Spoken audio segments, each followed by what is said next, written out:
예수의 이름의 능력으로. 기도하겠습니다. 하나님, 오늘 부족한 종에게 주신 메시지가 있지만 특별히 강단에서 더 깊은 것을 풀어주십시오. 성령님의 깊은 것들을 풀어주셔서 죽은 영들 살아나고 또 하나님의 군대가 일어나는 놀라운 역사들을 날마다 보게 하여 주시옵소서. 갈급함을 채우는 것을 넘어서서 무장되는 시간 되게 하여 주시고 완전히 깨어나서 주님과 동행하는 삶으로 갈 수 있도록 여기 있는 모든 성도들, 유튜브로 예배하는 모든 지체들을 축복하여 주옵소서. 예수님의 이름으로 기도합니다. 사도행전 강의 9번째 시간입니다. 우리가 지난주에는 성전에 기도하러 가던 도중에 베드로가 성전 미문에 앉아 있었던 안진뱅이를 발견합니다. 근데 기름 부으심이 채워졌기 때문에 영적인 필요가 보이는 거예요. 그래서 그 순간 믿음으로 선포합니다. 은과 금은 내게 없으나 내게 있는 것으로 내게 주노니 나사렛 예수의 이름으로 명하노니 일어나 걸으라. 그리고 오른손을 잡아 일으킬 때 발과 발목에 힘을 얻어서 걸으면서 성전에 들어가서 경배하게 됩니다. 말 그대로 기적이 일어난 것이죠. 여러분, 근데 이 기적을 기록한 사람이 누구죠? 누가입니다. 누가의 직업이 뭡니까? 의사입니다. 의사들 여기 있는데 지금, 그렇죠? 그 기적의 현장을 누가 봤냐면 의사가 봤어요. 그러면 이거는 진짜예요, 가짜예요? 진짜예요. 이거는 진짜예요. 어떤 분들은 하나님의 그 치유와 의사들의 의술이 뭔가 반대라고 생각해요. 믿음이 좋으면 병원 안 가야 될 것 같고, 그렇죠? 제가 요즘에 기도하는 게 있어요. 우리 교회 의사들이 치유의 은사가 임할지어다. 그래서 확인하면서 치유하는 거예요. 어떤 분들은 이거를 반대라고 생각하는데 그렇지 않습니다. 하나님의 살아계심을 가장 많이 경험하는 사람들 중에 한 사람이 의사들입니다. 맞아요, 틀려요? 맞대요, 그죠? 인간의 의술로는 설명할 수 없는 일들이 병원 안에서 많이 일어나요.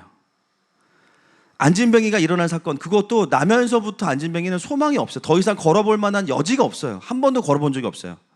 근데 그 발과 발목에 근육이 생기고 일어나서 걷고 뜁니다.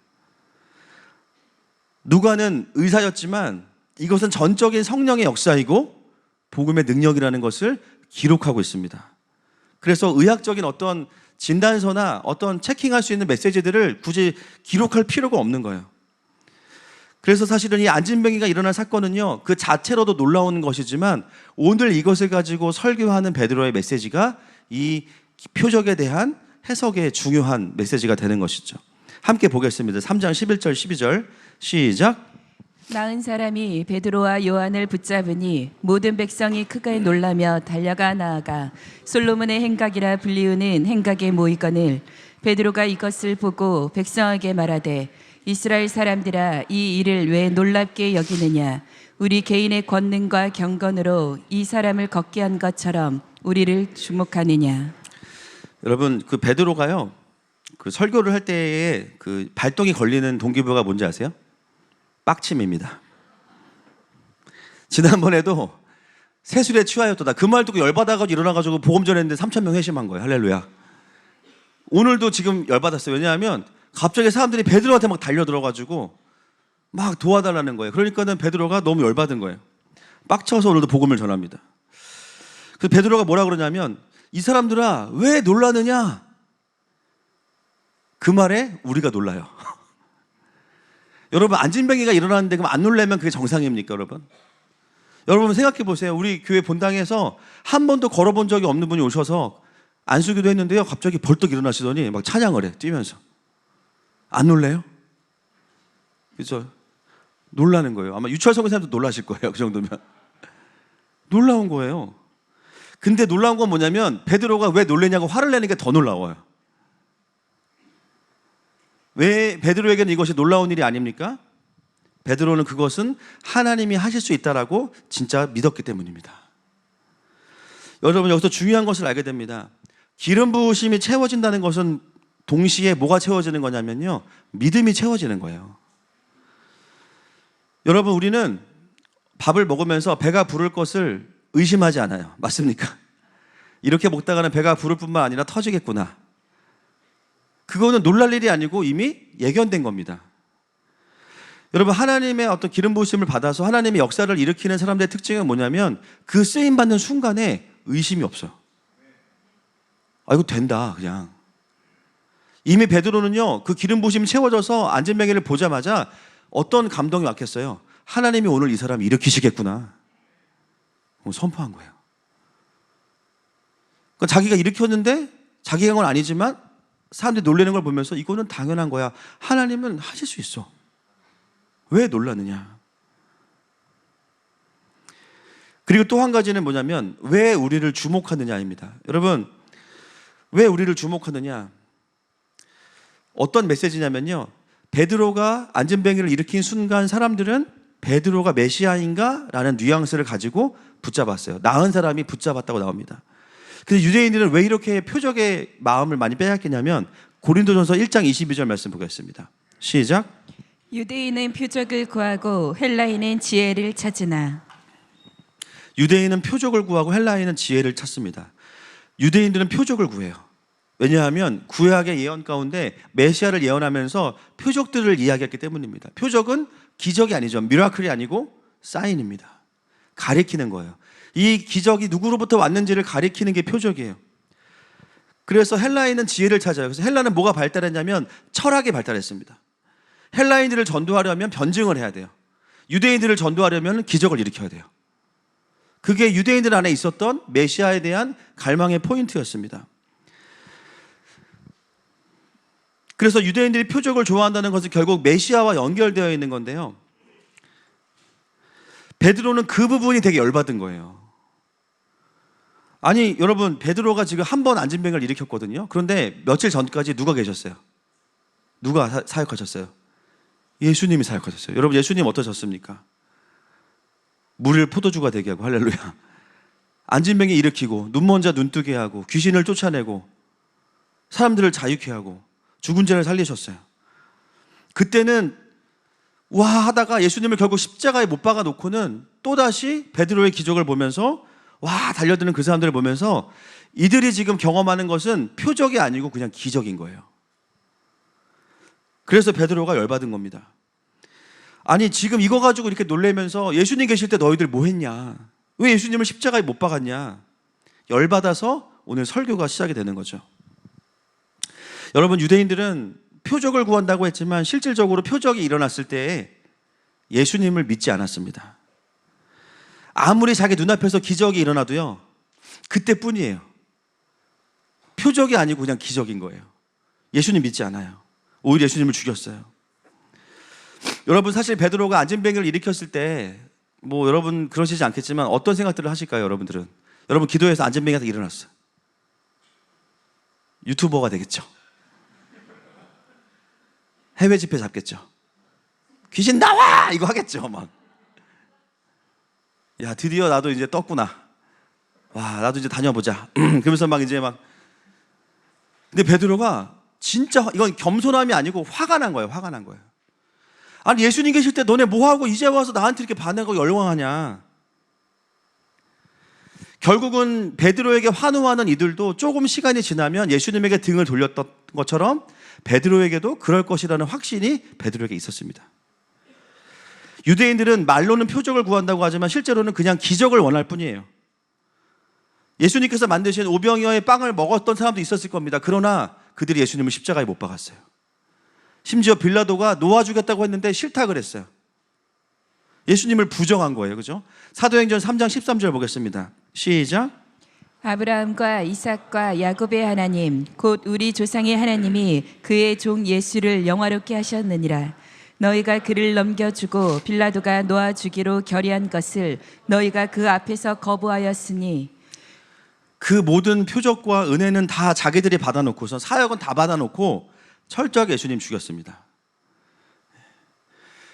여러분, 이 유대인들을 보면 너무 두려워요. 왜냐하면 이게 우리의 모습이기 때문이에요. 기도했는데 주님이 응답해 주셨어. 살려주시고. 여러분, 우리의 삶을 돌아보면 모든 것이 주님의 은혜입니다. 내가 그렇게 주님을 반항할 때 나를 그냥 살려두셨어. 할렐루야. 나를 지켜주셨어. 인도하셨어.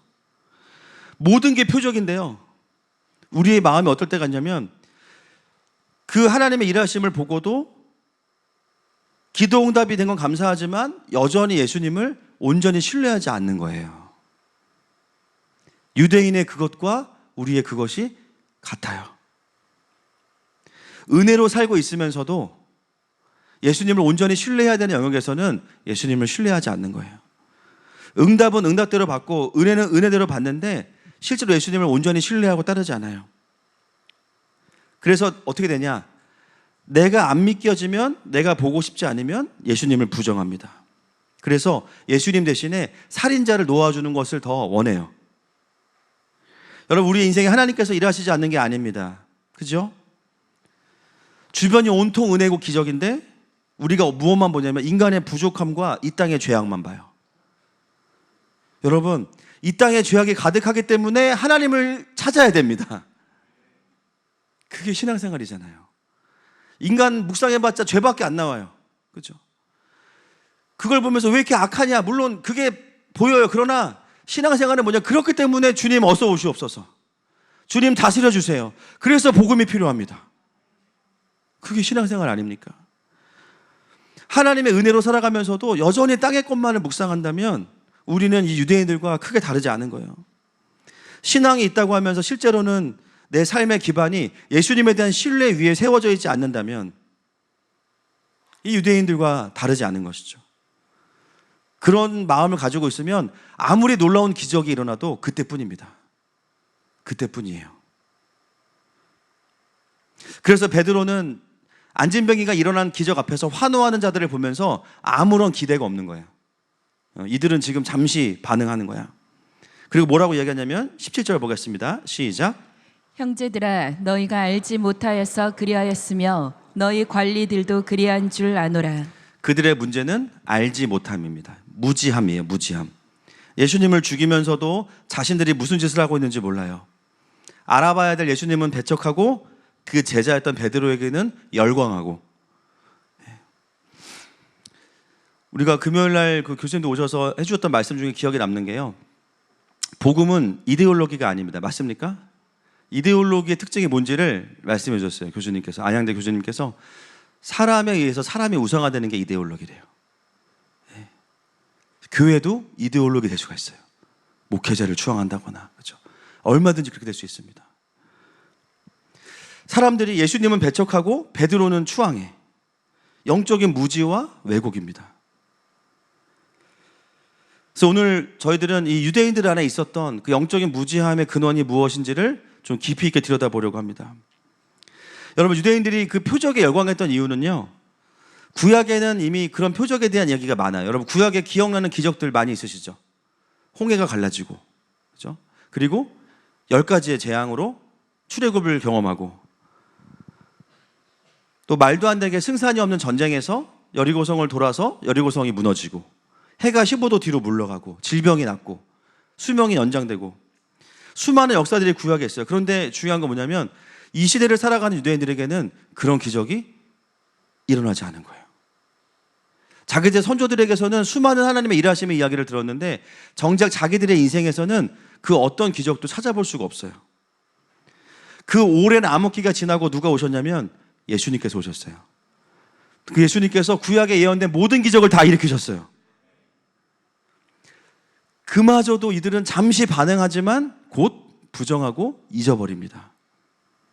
여러분, 오늘 왜 이들이 이렇게 반응할 수밖에 없었는지에 대한 얘기를 좀 하려고 하는 겁니다. 3장 16절 같이 읽겠습니다. 시작. 그 이름을 믿음으로 그 이름이 너희가 보고 아는 이 사람을 성하게 하였나니 예수로 말미암아 난 믿음이 너희 모든 사람 앞에서 이같이 완전히 낫게 하였느니라. 아멘. 여러분, 무엇이 안진뱅이를 낫게 하였냐면 뭐죠? 믿음이에요. 그러면 유대인들에게 표적이 일어나지 않는 이유는 뭐가 없어서? 믿음이 없어서예요. 능력이 없는 게 아니고 주님이 안 도와주시는 게 아니고 그 예수님에 대한 신뢰가 없는 게 유대인들의 문제였겠죠. 여러분, 수천 년을 하나님을 믿어오면서도 그들에게 어느 순간 성경에 예언된 표적과 기사들이 그저 문자에 갇혀 있었던 이유는 뭐냐면 그 당시에 하나님을 믿는 수준이 자신들의 상식과 율법을 지키는 수준에 머물러 있었기 때문입니다. 제가 늘 말씀드렸지만 이게 율법주의예요. 율법은 좋은 거지만 율법주의는 안 좋은 거예요. 그러면 왜 유대인들이 율법주의에 갇히게 되었는가? 따라하겠습니다. 종교의 영. 가장 중요한 영적인 이유가, 결론부터 말씀드릴게요. 종교의 영 때문입니다. 여러분, 종교의 영은 성령님이 아닙니다. 이것은 악한 것입니다. 원수들이 심어놓은 거예요. 종교의 영이란 무엇이냐? 하나님과 살아있는 관계를 맺는 것이 신앙의 본질인데, 그 하나님과의 관계를 종교 자체나 종교 행위로 대체시켜버리는 게 종교의 영이 하는 사역입니다. 여러분, 기독교는 사회에서 분류할 때만 종교지, 기독교는 우리에게는 뭐예요? 진리입니다. 맞습니까? 기독교는 생명이에요. 하나님과의 살아있는 관계입니다. 근데 그 신앙생활을 교회 생활로 대체시켜버린 거예요. 교회 생활이 나쁘다는 게 아니라 하나님으로 채워져야 되는 부분들이 다른 더 아래 것으로 채워져 있다는 거예요. 여러분, 신앙생활을 점검할 때 가장 중요한 것은 뭐냐면 하나님과 지금 내가 어떤 관계에 있는 거예요. 여러분, 하나님 안에 잘 지내는 분들의 특징이 뭐냐면 자신이 만나는 하나님의 이야기들이 계속 있어요. 그냥 자연스럽게 나와요. 하나님이 어제 이렇게 말씀하셨고 이런 일들을 하셨고, 그냥 그게 편해. 그리고 실제로 복음이 나에게 지속적으로 능력이 됩니다. 그리고 나는 성령의 사람이 돼요. 이런 것들이 신앙생활의 본질인데, 그런 것들을 뭐가 대체하냐? 종교 행위 자체가 대체시켜버려요. 그걸. 교회 갔다, 봉사했다, 헌신했다, 수고했다, 애썼다, 교회에서 잘 지낸다. 인간의 의와 포장된 인간의 선함, 인간의 가능성, 자아실현, 이런 것들로 하나님과의 관계와 성령님의 자리를 채워버립니다. 이게 종교의 영입니다. 여러분, 성령 충만하지 않고 결국 자기 만족을 추구하는 종교의 영에 붙잡히게 되면요, 어떤 열매가 맺혀지냐면 교만과 판단, 자기가 뭘 하고 있을 때는 교만과 판단, 하지 않을 때는 눌림과 정죄당함과 소외감으로 들어요. 하나님과의 관계를 종교로 대체하는 거예요. 근데 이렇게 하는 의도가 있어요. 원수들이 이렇게 하는 의도가 뭐냐면 하나님을 알지 못하게 하기 위해서 종교에 사람들을 묶어 놓습니다. 교회를 계속 다니는데 아무런 변화가 없겠죠. 특징은 뭐냐? 구원의 기쁨은 누린 적이 없는데 구원의 확신, 반대로 구원의 자신만 있어. 그냥 확신이라고 하기도 그래. 구원의 자신 있어. 천국 갈 거야. 막. 구원의 기쁨은 한 번도 누린 적이 없어. 여러분, 구원받은 자들의 특징이 뭐냐면요, 날마다 구원을 경험합니다.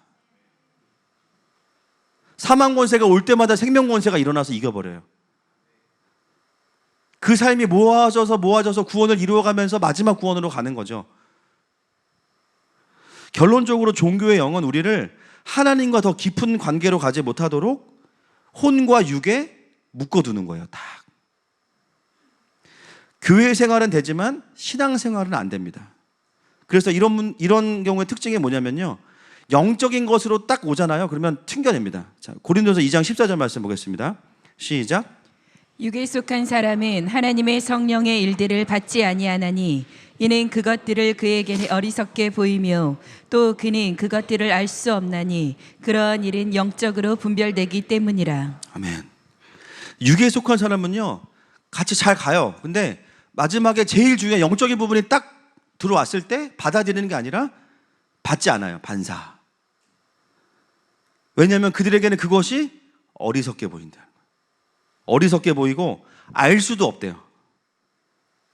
육에 속한 그리스도인이라고 하기엔 애매하죠. 육에 속한 종교인들의 특징이 그것입니다. 그래서 종교의 영은 우리에게 어떤 역할을 하냐면 하나님과의 깊은 관계와 임재로 가지 못하도록 올가미를 씌워 놓습니다. 그래서 그 하나님과의 관계로 채워야 되는 자리에 인간의 봉사와 헌신과 인간의 부분적인 선함들을 갖다 놔요. 여러분, 혼과 육이 악한 게 아니에요. 다만 영으로 통치를 받으면 돼요. 근데 종교의 영이 하는 게 뭐냐면 영이 혼과 육을 다스리지 못하도록 블럭을 딱 만들어 놓습니다. 벽을. 여러분, 하나님의 역사가 믿음 안에서 일어나는데 그 믿음은 어디로부터 오냐면 영으로부터 오는 거예요. 영이 반응하고 열려야 믿음을 씁니다. 영이 살아있어야 성령님과 교제해요.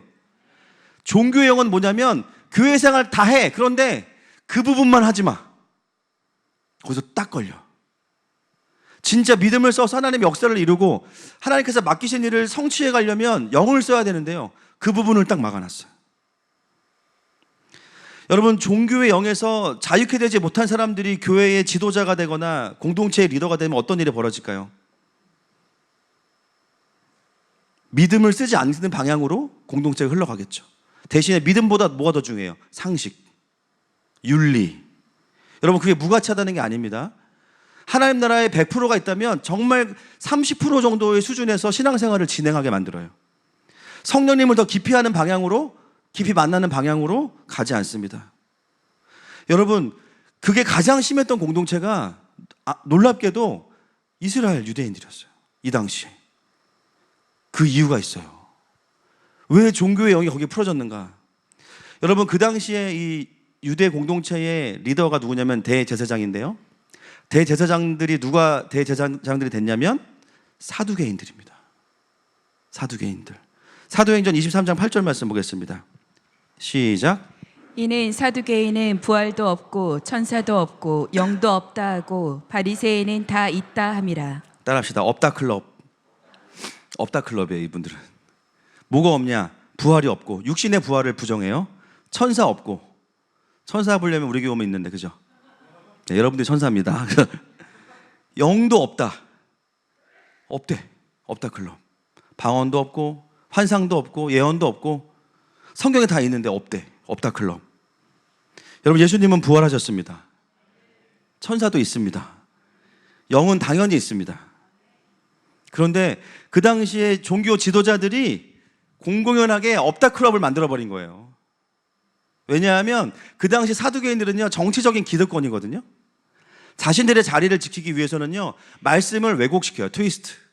그리고 부분적으로만 전해요. 자기들의 위치를 뭔가 잃을 법한 것들은 다 전하지 않습니다. 그러니까 신앙생활이 어떻게 되냐면 진짜 중요한 영적인 것들은 다 막아놓고 눈에 보이는 사람의 선행과 상식과 이성과 규칙만 남은 거예요. 율법만 남은 거예요.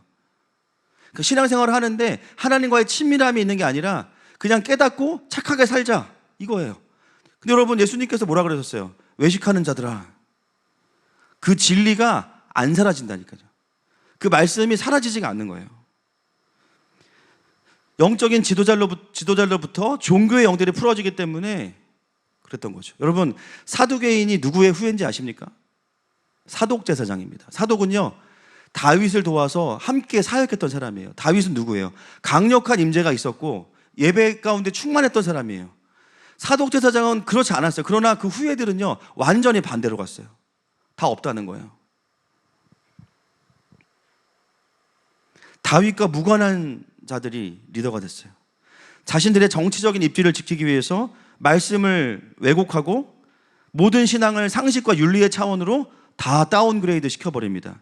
근데 이건 다운그레이드가 되는 게 아니라 아예 사라지지가 않는 거예요. 왜냐하면 영으로 풀어지지 않으면 절대 살 수 없기 때문에. 그러니까 어떻게 돼요? 포장된 신앙, 포장된 선. 그래서 외식이 나온 거죠. 결국 그 리더들의 욕심과 우상숭배가 종교의 영을 풀어버리게 만든 겁니다. 그래서 하나님과의 관계를 종교적인 것들로 바꾸어 버린 거예요. 여러분, 지금 이 시대에 사두개인은 없죠. 그러나 종교의 영은 여전히 있습니다. 그래서 오늘 이게 과거의 이야기가 아니에요. 하나님과의 친밀함의 자리를요, 여러분, 신학은 너무 필요해요. 그러나 하나님과의 관계를 대체할 수는 없어요. 교리도 성령 충만한 교리를 가지고 있어야지 그냥 문장으로만 가지고 있으면 안 돼요. 여러분, 그 정치적 올바름이라는 얘기 들어보셨어요? 정치적 올바름. 이게 교회 안에 어떻게 풀어지냐면 종교적 올바름이에요. 여러분, 그리스도인은 하나님의 마음을 받아내는 사람입니다. 맞습니까? 그렇다면 어떤 상황에서 우리가 반응할 때요, 하나님이 주시는 마음을 받아야 되거든요. 근데 이 자리를 종교의 영이 어떻게 대체했냐면 우리 안에 종교적 올바름이라는 게 있어요. 그래서 어떤 상황이 딱 벌어지면 하나님의 뜻이 뭐지? 하나님 왜 저렇게 일하시지를 물어보는 게 아니라 그걸 비판하는데 종교적 올바름이 사용돼요. 참고로 저 같은 경우는 저는 방언을 20대 때 받았는데 그 전까지는 방언 반대주의자였습니다. 일단은 저건 언어가 아니야. 동물 소리지. 옆에서 기도하면 막 닭살 돋고 너무 무서운 거예요. 막 나 잡아먹을 것 같고 막 너무 무섭고, 왜 같은 말을 반복하면서 저렇게 오래 기도했는데 하나님께서 다른 말씀을 하셨다고 하죠? 전혀 이해가 안 돼. 제가 어떤 마음이 있냐면 방언을 반대하는 분들의 신학적 견해들을 가지게 되는 거죠, 당연히. 저거 방언은 중언부언이야.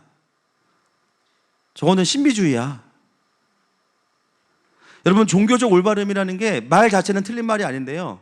내 안에 반항과 종교형이 있으면 그걸 어떻게 사용하냐면 하나님이 지금 하시는 일을 반대하는 쪽으로 나를 데려가요. 이게 진짜 무서운 거. 이게 영적인 자기 기만입니다. 이게 하나님의 부르심의 자리로 절대 가지 못하도록 반감을 심어주고 반대의 논리들을 끄집어 와서 나를 정당화시키면서 하나님의 일하심의 자리에 가지 못하도록 만듭니다.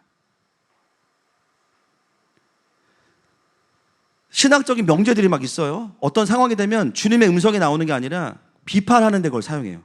종교적 올바름. 그러면서 어떤 착각을 하게 되냐면 나의 신앙이 균형 잡혀 있고 옳아. 여러분, 우리가 어떤 현상에 대해서 반대편을 생각해 볼 수 있어요. 그리고 놓치고 있는 거를 고민해 볼 수 있어요. 그러나 성령의 사람은요, 그게 하나님의 음성으로 느껴지면 따라가요. 근데 종교적 올바름에 빠져 있고 종교형에 잡혀 있으면 어떻게 되냐면은 비판은 하는데 자기는 아무것도 하지 않는 자리에 계속 있게 되는 거예요. 하나님의 인도하심을 따라가지 않아. 근데 비판하면서 자기 스스로 나는 신앙적으로 옳아. 근데 어떤 것도 따라가지 않아요. 묶여 있어. 이 차이가 있는 거예요. 이해되십니까? 항상 하나님의 일하심과 반대로 그 논리를 써. 결과는 뭐냐면 하나님과 동행하지 못해요. 원수들의 공격받는 지점으로 계속 갑니다. 근데 자기는 착각해. 나는 신앙적으로 균형이 잡혀 있어. 근데 평강도 없고 기쁨도 없고 임재도 없고 예배도 안 기다려져요. 뭔가 바른 이야기를 했다는 것으로 나의 신앙을 대체해야 합니다. 이게 종교의 영이 우리를 속이는 거예요. 그러면서 봉사하고 애쓰고 신앙생활 한다고 생각해요. 제가 저희 교회 등록해서 다니시는 분은 아닌데 한 6년 전에 어떤 등록하려는 어떤 분이 계셨어요. 근데 저희 교회 등록을 안 하시겠대요. 이유를 물어봤더니 성가대가 없어서요. 다행이에요. 아니, 저희 교회 안 다니셔도 괜찮은데 교회는 성가대 하려고 다니는 곳 아닙니다. 말씀 들으러 오는 곳이에요. 하나님 만나러 오는 곳이에요. 아멘입니까?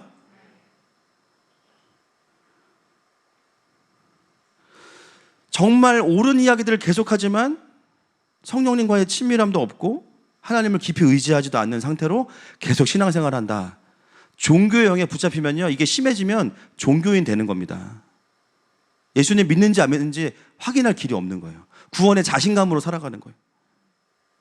그래서 애매한 그리스도인으로 살아가게 만드는 게 원수들이 하는 일입니다. 그래서 이 종교의 영의 사역은요, 모든 걸 다 열어줘요. 교회 생활 재밌게 하고 목사님하고 밥도 먹고 운동도 하고 뭐 다 돼. 영을 쓰면 안 돼. 믿음을 쓰면 안 돼. 성령님과 친해지면 안 돼. 거기만 딱 잡고 있어. 그러니까 근원을 잡고 있으니까 아무것도 안 되는 거예요. 주님을 깊이 경험했다가도 어느 순간 이 종교의 영에 묶이는 분도 있고요. 또 가장 많은 케이스를 제가 보니까 다 그런 건 아닙니다. 모태신앙 분들 중에서 주님을 다시 깊이 만나서 그것이 이제 끊어진 분들도 있지만 강요받는 신앙생활을 너무 오래 하신 분들 중에는 이 종교의 영의 문이 열려 있는 분들이 많아요. 그러니까 설교를 들을 때도 항상 피상적이에요. 듣고 나면 들은 말씀을 이야기하는 게 아니라 강요받았던 메시지들 자라나면서 그게 그냥 튀어나와요. 그냥. 여러분, 우리 자녀들을 우리가 종교인으로 키우면 될까요? 안 될까요? 안 됩니다.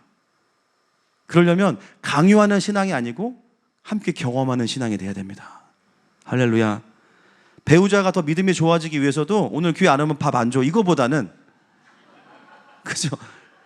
그거보다는 간장에 밥 비벼 먹어. 이거보다는 내가 은혜 받고 변하면 배우자는 따라옵니다. 할렐루야.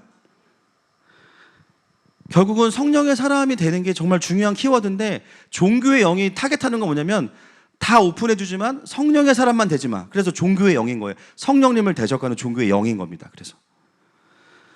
그래서 믿음과 그 성령의 권능을 사용하지 못하게 하는 게 목표입니다.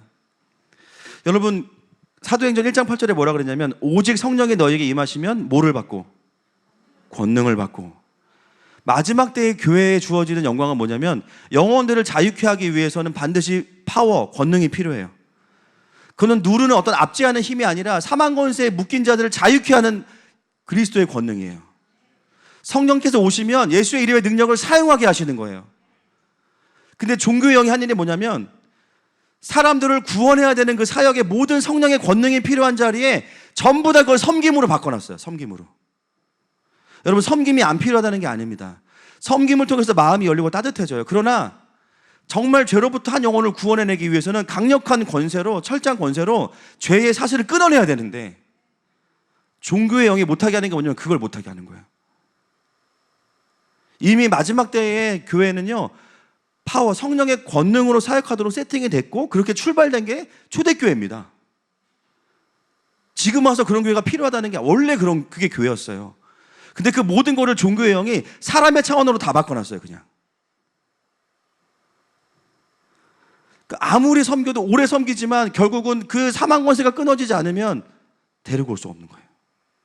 친하지만 미안해서 교회 한두 번 와보겠지만 결국 그분이 바뀌는 것도 성령의 권능으로 사망 권세가 끊어질 때입니다. 그러려면 그 쓰임받는 자가 어떻게 되면 믿음을 써야 되거든요. 근데 종교의 영은 믿음을 못 쓰게 만드는 거예요. 합리, 상식.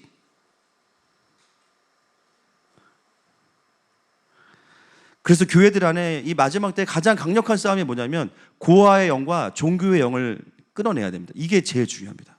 고아의 영은 하나님과의 친밀함으로 가지 못하게 합니다. 종교의 영은 능력 있는 그리스도인 되지 못하게 하는 거예요. 마지막 때에 성령님을 통해서 그것이 가능하다면 어떤 일이 벌어지는지 알기 때문에 그 부분을 막아놓은 겁니다. 종교의 영이 풀어놓은 가장 강력한 거짓말이 뭐냐면 말씀 사역과 성령 사역을 분리시켜 놓은 거예요. 이거 구분할 수 있는 분, 말씀 사역과 성령 사역 구분하실 수 있는 분 계십니까? 저는 안 돼요, 구분이. 왜냐하면 말씀에 성령님이 나오시기 때문에. 말씀에서 성령님만 회를 뜰 수는 없어요. 그건 불가능해요. 그리고 신약을 보면 온통 성령님 천지입니다. 죄송합니다. 성령님 천지. 여러분, 말씀 사역과 성령 사역을 분리하는 것 자체가 비성경적인 거예요. 다시, 말씀 사역과 성령 사역을 분리하는 것 자체가 비성경적인 거예요. 성경을 제대로 보면 성령님을 구할 수밖에 없는데 누가 그랬는지 어디서 그랬는지 그 사람 꼭 찾고 싶은데 결국은 사람이 아니고 종교의 영인 거예요. 여러분, 하늘마음교회는 성경에 치우친 교회입니다. 성경이 가라고 하면 가고 서라고 하면 섭니다. 성경이 뭘 말하냐면 성령님을 구하래요. 그래서 성령님을 구하는 거예요. 성령이 없이는 이 마지막 때에는 아무것도 할 수 없대요. 그래서 성령님만 구하는 거예요. 오직 성령이 너에게 임하시면.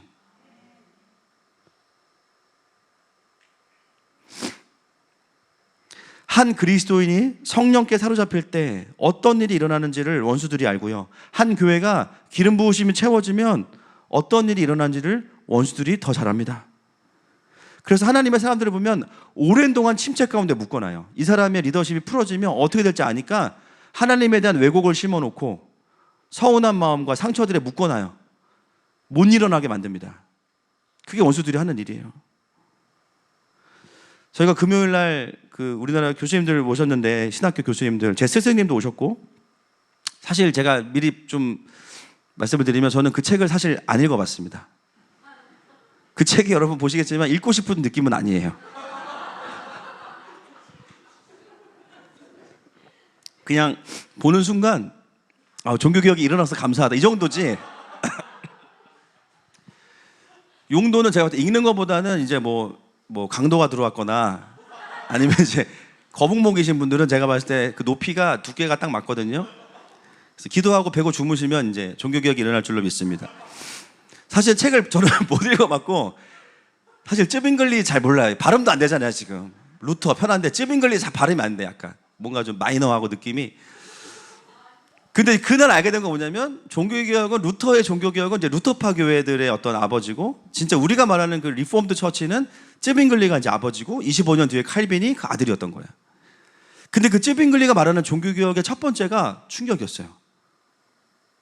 오랜 암흑기 있던 교회가 뭘 회복해야 되냐? 성령. 외면적인 선포의 말씀만 있으면 안 되고, 암흑기 때는 성경 자체를 설교 안 했기 때문에 이거는 말할 것도 없이 종교의 영이고, 성경을 설교할 때, 선포할 때 내면적 말씀, 성령의 감동을 따라 주어지는 내면적 말씀을 잃어버렸기 때문에 교회가 힘을 잃은 거다. 교회는 성령을 회복해야 된다. 할렐루야.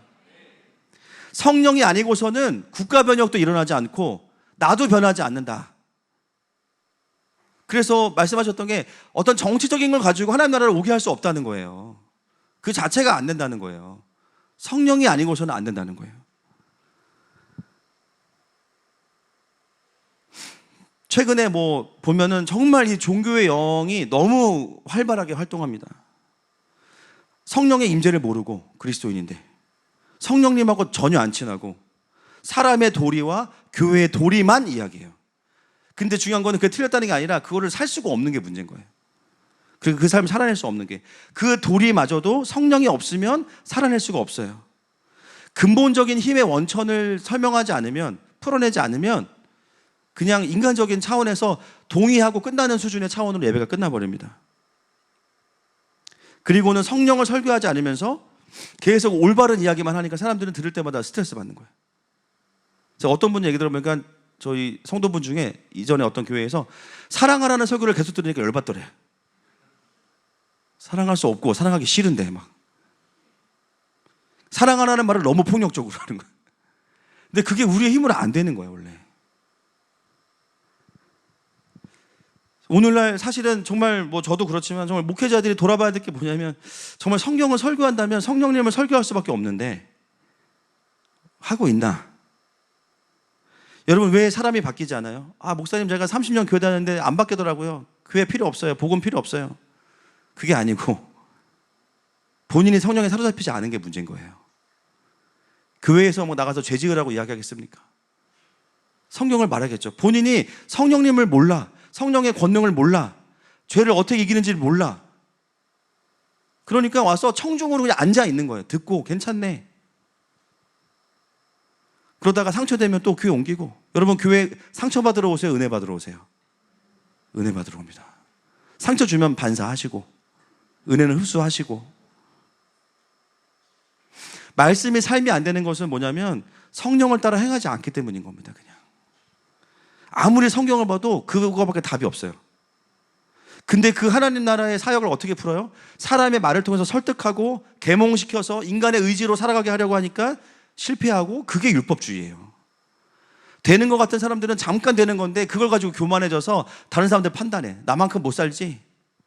눌리고 정죄당하고, 난 힘든데 나 못하는데, 난 영적인 루저구나, 난 지옥 가겠네. 교회들이 사두개인을 비판하면서 사두개인처럼 사역을 해. 모든 교회가 그런 건 아닙니다. 종교의 영이 그렇다는 거예요. 결국 종교의 영은 믿음을 쓰지 못하게 하고 영을 쓰지 못하게 하는 악한 영입니다. 오늘을 우리 가운데 혹시나 우리 마음 안에 들어와 있는 종교 영들이 있다면 다 드러날지어다. 16절 말씀 보겠습니다. 3장 16절 시작. 그 이름을 믿음으로 그 이름이 너희가 보고 아는 이 사람을 성하게 하였나니, 예수로 말미암아 난 믿음이 너희 모든 사람 앞에서 이같이 완전히 낫게 하였느니라. 완전히 낫게 한 것은 결국 믿음이에요. 사단은 믿음을 가져가는 거예요. 하나님에 대한 불신. 기도해도 안 되잖아요. 저 사람은 왜 안 고쳐주세요? 나는 왜 이래요? 그러나 마지막 때에 하나님의 일하심의 강력한 통로는 뭐냐? 고린도전서 2장 4절 말씀 보겠습니다. 시작. 내 말과 내 전도함이 설득력 있는 지혜의 말로 하지 아니하고 다만 성령의 나타나심과 능력으로 하여. 우리의 설득력 있는 지혜의 말이 아니고요, 성령의 나타나심과 능력으로 하나님의 나라는 확장되는 겁니다. 말을 잘한다 할지라도 거기에 기름 부으심이 있어야 돼요. 아멘입니까? 어떤 교회는요, 가면 말을 잘하면 오히려 더 마음을 안 연대요. 그런 교회도 있어요. 저 사람 너무 사짜 같아. 그러면서 막. 그럼 말을 약간 어눌하게 해야 돼. 막 진실하게 해야 되고, 막 천천히 얘기해야 되고. 말 잘한다고 사람들이 돌아오는 게 아니에요. 기름 부으심이 있어야 돼요. 성령의 나타나심. 원래부터 마지막 때는 그렇게 하나님의 나라가 전진되는 건데 교회들이 성령을 가르치지 않는. 가르치지 않는 게 아니고 목회자들이 성령님하고 안 친한 분도 있어요.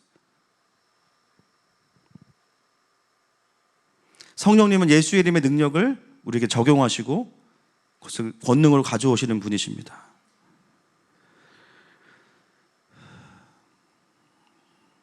저희가 최근에 계속 이제 부흥의 이야기들을 많이 듣고 있고 또 우리 교회 안에도 참 하나님의 성령님 일하시는 분들이 많이 있는데요. 우리 공동체가 지금은 제가 느끼기에는 굉장히 많이 2달 동안 정렬된 것 같아요. 이렇게 축복합니다. 그 과정 가운데 우리가 고아의 영도 다 드러나고 또 왜 이렇게 힘든가, 결국 종교의 영이 아직도 있는 분들은 말씀이 어려울 수도 있는 거예요. 여러분들의 잘못이 아니에요. 그동안 우리에게 들어왔던 수많은 심한 어떤 비진리들이 그거를 자꾸 이렇게 틈을 벌리는 겁니다. 그 에즈베리 부흥, 여러분 제가 계속 얘기했지만 그 에즈베리 부흥을 가장 잘 정리해 놓은 분이 제가 총신대 다닐 때, 신대원 다닐 때 그 설교학 교수님이셨는데요. 지금 워싱턴 중앙 장로교회 담임으로 계시는 류웅열 목사님이 계시는데 유튜브에 한번 쳐보세요. 그러면은 그 에즈베리 대학의 총장도 만나서 인터뷰하셨고 그 학생, 한국 학생 김하진 목사라고 있는데 그분 만나서도 어떻게 이게 일어난지를 다 이제 거기 기록해 놨어요. 그래서 이게 왜 하나님 보시기에 부흥의 기준에 합당한지를 다 기록해 놨습니다. 근데 여러분이 에즈베리 부흥의 그 일어나기 전에 어떤 일이 있었냐면 좀 관심 있는 분은 찾아보셨을 텐데 홍뚜레오 목사님이라는 말레이시아 목사님이 2019년도에 에즈베리 대학에 교환 교수로 오셨어요. 이분이 교수로 왔는데 하나님이 어떤 마음을 주셨냐면 이 학교의 부흥을 위해서 기도하라는 마음을 3년 전에 주신 거예요. 그래서 이분이 어떻게 했냐면요, 교수직을 사퇴했어요. 사임했어요. 여러분 회사에 출근하셨는데 이 회사의 부흥을 위해서 3년 동안 기도해라. 직장 그만두시고 남아 계실 분 손 들어보세요. 우리 사역자들 잘. 이분은 그걸 대가집을 하신 거예요. 3년 동안 그 학교에 남아서 했는데 어떻게 기도만 하신 게 아니라 앞뒤로 기도하라는 팻말을 써가지고 정말 비웃음과 조롱을 겪으면서 3년 동안 캠퍼스를 돌아다니면서 기도하신 거예요. 3년 동안 기도하고 나니까 주님께서 뭐라고 말씀하시냐면 이제 그만해라. 때가 찼다. 그리고 너는 뉴욕으로 가서 홈리스들을 위해서 사역해라. 아직 부흥이 오지 않았는데요. 곧 올 거야. 그래서 이분이 뉴욕으로 갔어. 그리고 8개월 지났는데 에즈베리의 부흥의 소식이 들려오는 거예요. 그 기도의 흔적을 지우고 너를 지우기 위해서 먼저 그 사람을 보내고 나서 에즈베리의 부흥이 왔어요. 그분이 홍뚜레오 목사님이에요. 근데 제가 이 얘기를 왜 하냐면 이분이 그런 시간을 보내고 나서 처음으로 해외를 나간 곳이 어디냐면 우리 일본 선교사님 교회로 지난주 월요일 나오셨어요. 이 얘기하고 싶은 거예요. 일본에 올 계획이 없었어요. 그런데 하나님이 마음을 주셔서 선교사님 교회 제가 선교사님 안 친한 거 아시죠? 예, 교회 이름도 사실 잘 모르게 기억이 안 나요 지금. 무슨 프리덤 처치인데 뭐 하여튼 맞나? 하여튼 그래가지고 요즘에 약간 친해졌어요. 왜냐면은 나눌 게 너무 많은 거예요. 여러 가지로. 이분 교회에 그 목사님이 오셨어요. 그 부흥의 기름 부심을 가지고. 제가 지금 주목했던 부분은 뭐냐면 에즈베리의 부흥이 어떻게 열방을 향해서 이게 점화가 되는지가 너무 보고 싶었던 거거든요. 그 부흥은 언젠가 또 사그라들 거예요. 그러니까 그거 가지고 왈가왈부할 필요는 없는 거예요. 놀라운 건 뭐냐면 그 부흥이 지금 어떻게 이어지고 있냐면 사실 이 에즈베리의 부흥 때문에 미국에 있던 큰 단체에서 3만 평 되는 농장을 줄 테니까 천막도 쳐줄 테니까 여기서 예배하라고 했는데 이 총장님이 그걸 거부했어요. 기도 이틀 하고. 왜냐하면 이 부흥은 모으는 부흥이 아니라는 거야.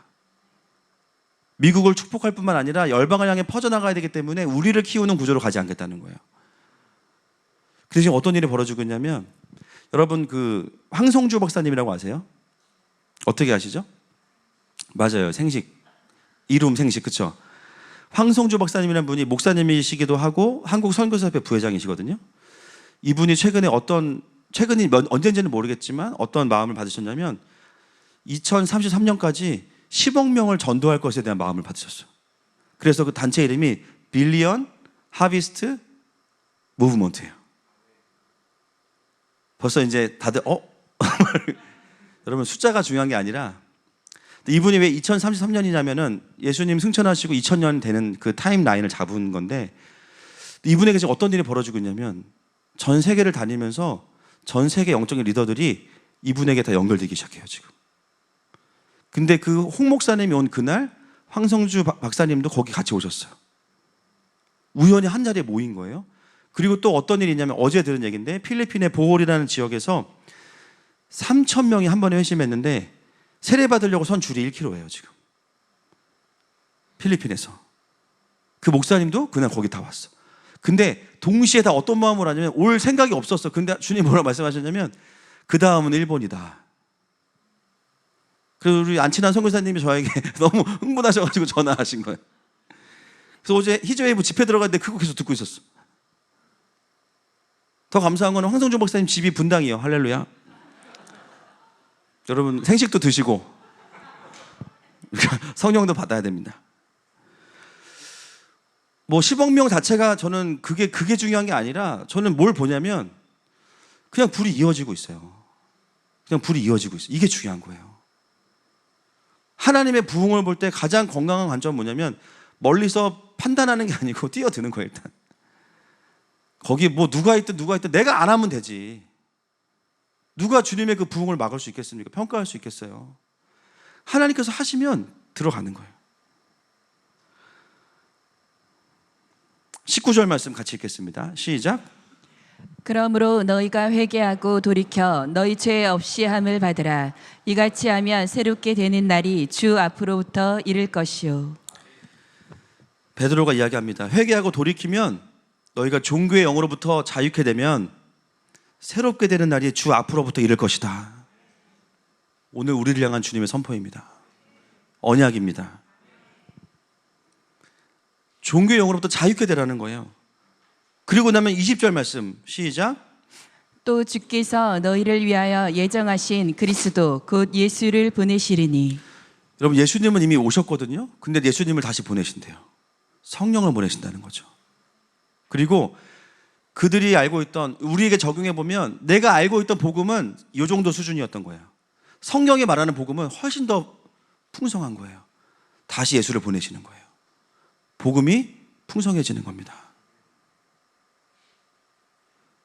3장 21절 보겠습니다. 시작. 하나님이 영원 전부터 거룩한 선지자들의 입을 통하여 말씀하신 바 만물을 회복할 때까지 하늘이 마땅히 그를 받아두리라. 여러분 지금이 어떤 시즌이냐면 마지막 때를 향해 가고 있지만 세상은 악해지고 점점 망하고 있습니다. 그러나 하나님의 백성들에게는요 만물이 회복되는 시간이에요. 택한 자들이 구원받는 시간이에요. 그래서 우리가 느껴야 되는 이 세상은 어두워져 간다는 게, 그렇다면 여러분 문제가 있는 거고, 세상은 그렇지만 하나님의 통치 아래 있는 사람들은요 복음과 성령의 능력으로 영혼들이 구원받고 자유케 되고 만물이 회복되는 것을 경험해야 되는 겁니다. 그래서 마지막 때를 살면서도 되게 영광스러운 거예요. 핍박이 있지만 계속 이 안에서는 하나님의 치유가 일어나고 하나님의 임재가 있고 회복이 있고 희락이 부어지고, 말로 끝나는 게 아니에요. 종교의 영으로 끝나는 게 아니라는 거예요. 그때까지 하늘이 마땅히 그를 받아두리라. 마지막 때의 대부흥의 이야기가 성경에 다 써 있습니다. 여러분 10억 명이 돌아오려면요 어떤 일이 벌어져야 돼요? 저는 더 돌아올 거라고 믿습니다. 그러려면요 물론 섬김이 중요한데요, 한 영혼 막 10년씩 섬기는 거 중요한데 마지막 때 그런 일이 벌어지려면, 여러분 예수님께서 어떻게 사역하셨어요? 막 한 명을 찾아가서 막 10번 만나고 설렁탕 2번 사주고 마지막에 막 결신자 작성시켰어요? 그들의 병을 고치셨습니다. 사망 권세에 묶여있는 것들을 자유케 하셨어요. 귀신을 내어 쫓으셨어요. 10초에 한 명씩 전도하신 거예요. 마지막 때의 전도, 마지막 때의 대부흥, 그것은 사람이 프로세스를 만들어서 이렇게 하면 한 명 영혼 돌아오겠지의 수준이 아닙니다. 빅뱅입니다. 그것은 사람이 할 수 없는 거예요. 성령의 강력한 부어주심 안에서 그 은혜를 경험한 사람들이 동시에 돌아오는 일들이 이미 일어나고 있습니다. 이걸 누가 기획할 수 있고 누가 이거를 조작할 수 있고 누가 이걸 만들어낼 수 있겠어요? 지금 일본에 어떤 일이 벌어지고 있냐면, 보통 일본이 벚꽃이 북에서 남으로 핀대요. 남에서 북으로 핀대요. 그런데 도쿄에 먼저 지금 꽃이 처음으로 벚꽃이 폈대요. 말도 안 되는 일이에요 이게 지금. 경제적으로 보면 일본 어렵죠. 가장 어려운 시대입니다 지금. 여러 가지 힘들어요. 그런데 거기에 부흥이 오고 있어요. 우리가 할 일은 뭐냐? 일본에 가서 뭐 대단한 거 할 거 아닙니다. 막 하이웨이 우리가 만드는 거 아니에요. 막 그건 도로공사가 하는 거지. 우리가 할 일은 뭐예요? 한국의 사도적 기름 부으심을 가지고 가서 그 땅을 축복하는 거예요. 한국에 있는 그 돌파의 기름 부으심, 아비의 기름 부으심을 가지고 가서 일본의 남은 자들을 축복하고 거기 함께 경배하면서 하나님의 마음을 풀어내고 축복해 주는 거예요. 여러분, 복음은 능력입니다. 그것은 성령을 통해서 우리에게 풀어지는 겁니다. 결국은 종교에 영에서 자유케 되는 자들 안에 믿음이 채워지고 성령님께 사로잡히면서부터 그 사람이 완전히 하나님의 사람으로 더 잡혀지게 되는 거죠. 여러분, 제가 이번 주부터 수요일, 금요일 2주 동안 메시지를 좀 전하려고 하는데, 우리가 지난달까지 했던 기름 부으심과 이제 기능적 은사들을 제가 풀었거든요. 근데 이걸 사용하려면 진짜 중요한 게 있어요. 그걸 제가 수요일, 금요일 연속해서 4번 설교할 겁니다. 근데 여러분, 말씀을 드리는 이유는 뭐냐면 이건 반드시 메시지와 안수가 함께 가야 됩니다. 예, 그래서 말씀을 드리는 거고, 혹시 본인들이 못 오시면 자녀들은 꼭 보내주세요. 예, 할렐루야. 예, 자녀들에게도 필요한 거예요. 마지막 때 더 필요한 겁니다.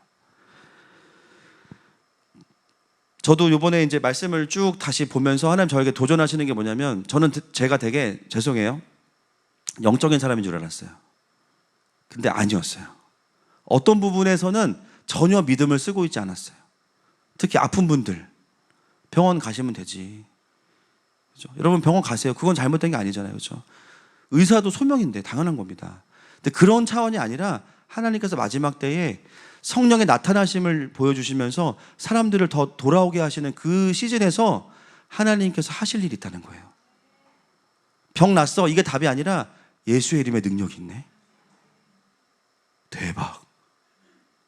이게 고쳐지네. 그래서 치유와 신유는 반드시 복음 전함으로 가야 됩니다.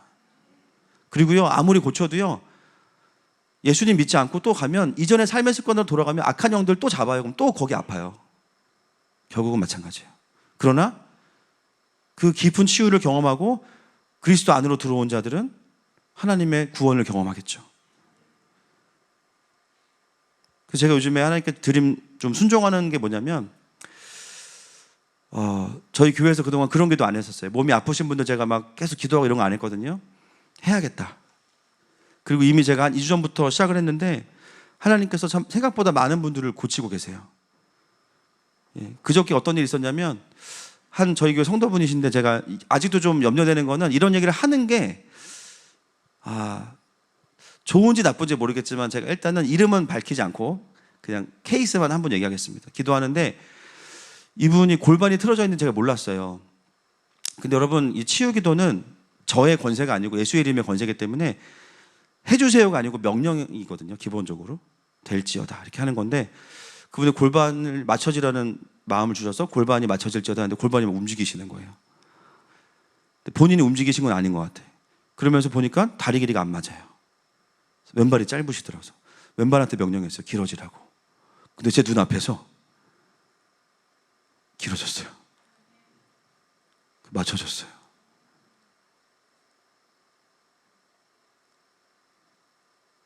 저만 본 게 아니에요. 옆에 있던 다른 분들 보고 본인도 놀래가지고, 저 이게 그냥 어디 선교지에서 일어날 일인데 이게 지금 어떻게, 그것뿐만이 아니고 제가 지금 이런 스토리들이 지금 계속 공동체 안에 지금 채워지고 있는데, 그냥 예수의 이름의 능력을 선포한 거예요. 제가 어떤 기도했냐면, 주님, 분당에서 들어오면 좌회전하면 서울대병원, 우회전하면 하늘마음교회, 우회전할지어다.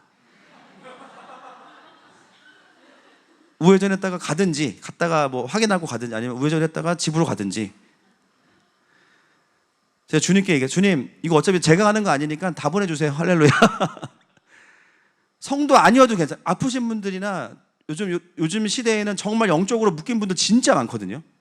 우울함이 해결이 안 돼요. 그거를 사람이 아무리 힘들었구나, 같이 우울해져요. 결국에는 자기 연민으로 들어가기 때문에 이거 권능으로 끊어야 됩니다. 무조건. 악한 영들이 하나님의 자녀들 안에 들어와 있는 부분들이 있기 때문에 어떤 분들은 너무나 막연해. 그리스도인에게는 사단이 틈탈 수 없어요. 여러분, 성경 보세요. 제발. 서신서 왜 그렇게 길어졌어요? 교회 안에 수많은 시기와 질투와 많은 죄악의 문제들 다 왜 터집니까? 교회는 하나님 계신 곳 아니에요? 여러분, 성품 뒤에 뭐가 있냐면 성령의 열매가 성품이죠. 그러면 악한 열매들은 악한 영의 열매들인 거예요. 한 사람 안에서도 뭐 빙의의 차원은 아니지만 성령님의 역사가 있을 때는 온유함과 화평이 있지만 악한 것들이 우리를 붙잡기 시작하고 다스릴 때에는요, 우리에게서 성령의 열매가 아닌 것들이 한번 외쳐집니다. 이거는 실제잖아요. 이걸 없다고 하면은 그러니까 사역이 안 되는 거예요. 회개와 함께 뭘 해야 되냐면 우리 안에 악한 영들을 끊어내야 됩니다. 이게 인격 중독이에요. 나는 시기하지 말아야, 질투하지 말아야지. 근데 계속 말해, 사단이. 나는 이거는 그 상황이 아닌데 계속 끌려가. 내가 컨트롤하고 싶은데 컨트롤이 안 되면 다 중독이잖아요. 이거 중독입니다. 이거 끊어내야 됩니다. 회개도 해야 되고 끊어내야 돼요. 제가 하나님께, 주님, 정말 우리 교회가 따뜻하고 소프트하지만 악한 영들에 대해서는 강력한 권능이 필요합니다. 그래서 속사람학교에 이어서 권능학교가 생겼어요. 권능학교. 요번에 쭉 이제 교회 안에 다 이것들 나누고 나면 그 다음에는 스쿨로 만들어서 세가적으로 오시는 분들이 이제 훈련받게 합니다. 그래서 마지막 때에 진짜 성령의 은사를 어떻게 안전하게 성경적으로 써야 되는지, 여러분 이거를 목사만 하면 안 돼요. 그죠? 맞습니까? 성경에 목사만 해라 그런 거 없어요. 사도행전에서 이미 그 선지자와 그 제사장의 기름 부으심이 목사에게 온 게 아니고 교회에 왔습니다. 그냥 저는 그걸 시작하는 거고, 성령의 운행하심 안에서 몸으로 묶여있는 우리들 안에서 성령님 여러분들 그렇게 세우실 거예요. 제가 하는 일은 그걸 블레싱하고 안수하는 거예요. 불을 나눠주는 겁니다. 제가 주님께 고백해서 어차피 제가 할 거 아니니까 다 보내세요. 뭐 안 고쳐지면 주님이 알아서 하시겠지 뭐. 될 대로 되라. 대신에 주님, 많이 올 것 같으니까 제가 한 분당 5분밖에는 안 되겠습니다. 미리 누구 데려오실 거면은 미리 말씀하세요. 그 목사님 기도가 짧다. 그러니까 기도가 길면은 뭔가 오래 치료받은 것 같죠? 비진리예요. 저도 은사로 사역을 해보니까 믿음을 써야 되는데 애를 써, 애를. 막 안 되니까 쫙! 2명 하면 내가 죽겠어. 막. 이거 아니구나. 그냥 영혼 없이 할 거예요. 보혈 선포하고, 딴 데 핸드폰 하면서 보혈 선포하고, 뭐 먹지? 보혈 선포하고, 성령의 불로 태우고 끊어내고. 일단은 우리 성도들 안에 혼자 씨름했던 부분들 같이 합시다. 제가 이거를 하나님 앞에 받아내면서 어떤 마음이 있었냐, 하나님, 예를 들면 이런 거, 저도 이제 의심이 많은 사람이니까 성경적인 또 막 그러니까 바울은 3번 기도했는데 안 고쳐주셨잖아요. 그럼 뭐예요? 그거는 특별한 케이스인데 기도하고 회복되지 않을 때 그때 가서 다시 물어봐라 말씀하셨고, 또 어떤 거는 하나님께서 징계로 주시는 질병도 있잖아요. 그럼 그런 사람도 내가 고치면은 그거는 주님하고 저랑 사이가 안 좋아지는 거 아닙니까? 주님 뭐라 그러시냐면 그건 네 알 바 아니다. 너는 그냥 고쳐. 그리고 혼난다고 나한테 돌아오는 거 아니야. 은혜를 받아야 돼. 할렐루야. 눈물 또르르. 몰라, 이제 나는 모르겠어요. 그냥 이제 기도하고 아버지의 마음으로 갈 뿐이에요. 여러분, 집에 있는 부모님들 또 나는 좀 약간 기도가 필요하다 그런 분들은 받으세요. 대신 4분 59초 컵라면 하나 정도, 2개 정도 딱. 그렇지만 어차피 제가 하는 거 아니에요. 주님이 하십니다. 할렐루야. 결국 마지막 때의 교회는 사람의 어떠함이 아니고 성령의 나타나심이에요.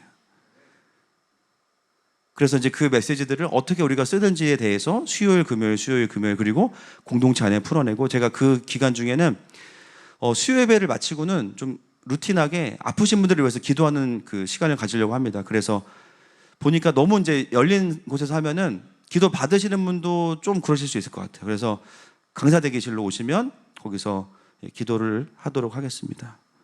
이 시간에 함께 우리가 좀 기도하기 원하는데요.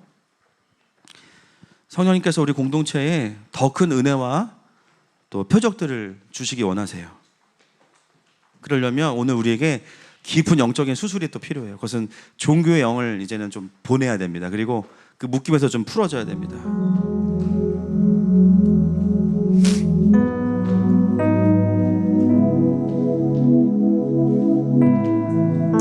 우리의 부르심은 등록교인이 아니에요. 성령 충만입니다. 영혼들을 살리는 자가 되는 겁니다. 그러려면 오직 성령의 권능으로만 가능합니다. 시간 함께 이 고백하면서 나아가실 때 자, 우리가 주님 안에 안전하다는 거예요. 함께 고백합시다.